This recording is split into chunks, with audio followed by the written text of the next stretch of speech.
Hi, welcome to Arshini date kitchen. இன்னைக்கு நம்ம மோமோஸ் செய்ய போகிறோம். அதுக்கு தேவையான இன்க்ரீடியன்ஸ் பார்த்தீங்கன்னாக்கா, மைதா மாவு 100 கிராம் எடுத்திருக்கேன் நான். அதை நான் 1/4 டம்ளர் தண்ணி ஊற்றி பசைஞ்சு வச்சுருக்கேன். பீன்ஸு, கேரட்டு, கோஸ் எடுத்திருக்கேன். ஒரு வெங்காயம் எடுத்திருக்கேன். இஞ்சி பூண்டு எடுத்திருக்கேன். ஒரே ஒரு பச்சை மிளகாய் எடுத்திருக்கேன். இப்போ பார்த்தீங்கன்னாக்கா டார்க் சோயா சாஸ் எடுத்திருக்கேன். ரெட் சில்லி சாஸ் எடுத்திருக்கேன். இப்போது நம்ம மோமோஸ்க்கு ஸ்டஃபிங் ரெடி பண்ணிடலாம். இப்போ நான் ஸ்டவ்வில் கடாயை ஏற்றிக்கிறேன்.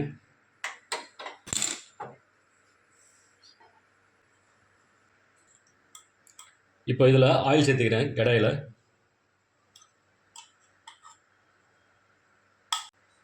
இப்போது எண்ணெய் காஞ்சிடுச்சு.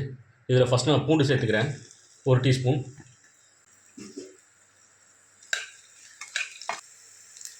இப்போ இஞ்சி சேர்த்துக்கிறேன், 1 டீஸ்பூன். இப்போ இஞ்சி பூண்டுக்கு அடுத்து வெங்காயம் சேர்த்துக்கிறேன். இது ஒரு வதக்கிட்டு இப்போ பார்த்தீங்கன்னாக்கா வெங்காயம் கண்ணாடி பதத்துக்கு வந்துடுச்சு.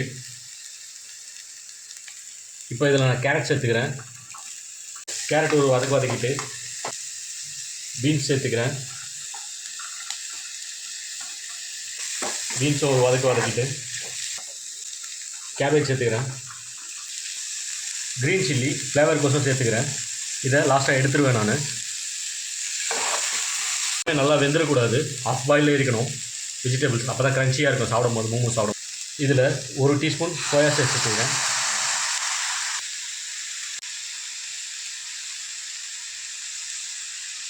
ரெட் சில்லி சாஸ் 1 டீஸ்பூன் சேர்த்துருக்கேன். இதில் நான் ஒரு பிஞ்ச் ஆஃப் சால்ட் சேர்த்துக்கிறேன்.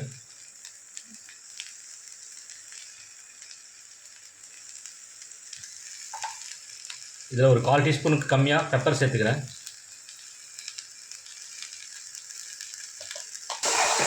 இப்போ பார்த்தீங்கன்னாக்கா ஸ்டஃபிங் ரெடி ஆகிடுச்சு. நான் ஆஃப் பண்ணிடுறேன் ஸ்டவ்வை.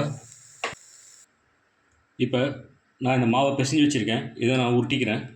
சின்ன சின்ன உருண்டைகளாக போட்டுக்கிறேன், மோமோஸ்க்கு ஏற்ற மாதிரி. இப்போ நான் மோமோஸ்க்கு மைதா மாவை உருட்டி வச்சுருந்தேன். அதை வந்து இப்போ சின்ன சின்னதாக பால்ஸ் போட்டிருக்கேன். இதை உருட்டி நம்ம ஸ்டஃபிங் வச்சு இட்லி குண்டானில் வேக வச்சிடலாம்.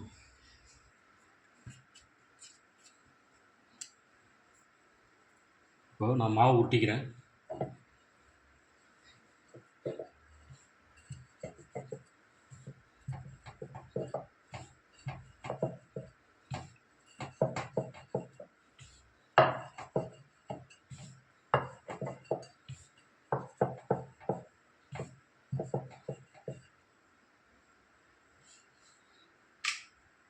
இப்போ மோமோஸ்க்கு தனியாக மாவு எடுத்து வச்சுருந்தோம், அதெல்லாமே திரட்டியாச்சு. இப்போது இதில் நான் ஸ்டஃபிங் பண்ணி இட்லி குண்டா வச்சு ஸ்டீம் பண்ண போகிறேன். நான் இப்போ ஸ்டவ் பற்ற வச்சு இட்லி குண்டானில் 1/2 லிட்டர் தண்ணி ஊற்றி ஹீட் பண்ணிக்கிறேன்.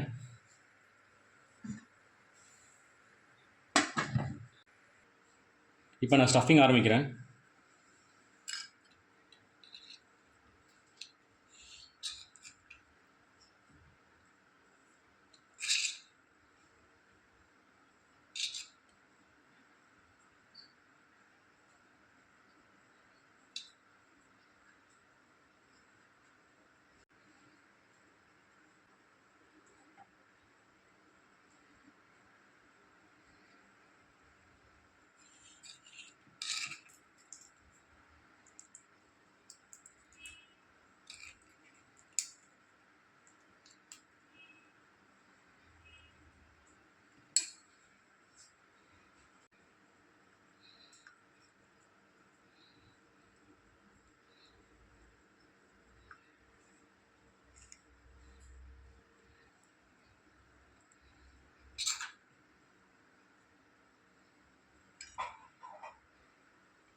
இப்போ மோமோஸ்க்கு ஸ்டஃபிங் எல்லாம் வச்சு ரெடி பண்ணியாச்சு. இப்போ நான் ஸ்டீமில் வைக்க போகிறேன். இப்போ நான் ஸ்டீமில் வைக்க ரெடி பண்ணுறேன்.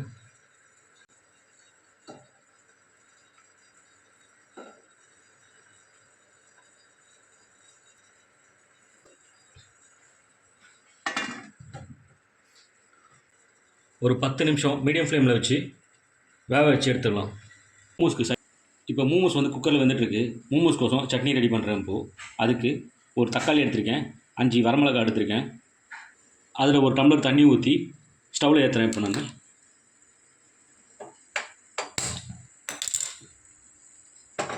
தக்காளி தோல் உரிகிற வரைக்கும் இருந்தால் போதும்.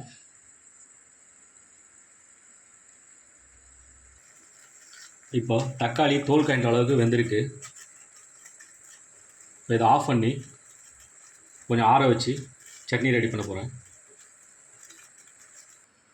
இப்போது தக்காளியும் மிளகாவும் வச்சு பேஸ்ட் பண்ணிட்டேன். அது கூட ஒரு 3 பல்லு பூண்டு வச்சுருக்கேன், அதையும் பேஸ்ட் பண்ணிவிட்டு ஒரு கடாயை வச்சு இப்போ இதை நல்லா பிளெண்ட் பண்ணி எடுத்துக்கிட்டேன். இப்போ மோமோஸ் ஆல்மோஸ்ட் ரெடி ஆகிடுச்சு. இப்போ நான் ஸ்டீம்லேருந்து ஓப்பன் பண்ணி காட்டுறேன் பாருங்கள்.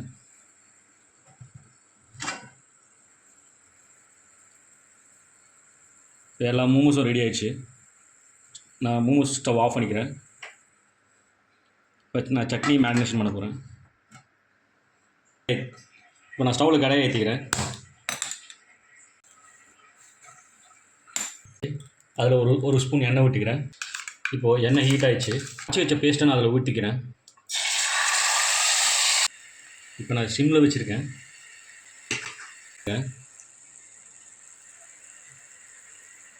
இப்போ இதில் ஒரு 1/4 டீஸ்பூன் வினிகர் சேர்த்துக்கிறேன். ஒரு 1/4 டீஸ்பூன் சோயா சாஸ் சேர்த்துக்கிறேன்.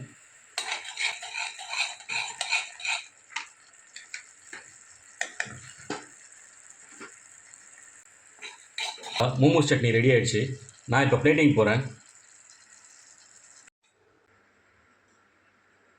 இப்போ பார்த்தீங்கன்னாக்கா மோமோஸ் ரெடி ஆகிடுச்சு. அதோட மோமோஸ் சட்னியும் ரெடி ஆகிடுச்சு. வீட்லேயே செஞ்சது. சாப்பிட வாங்க.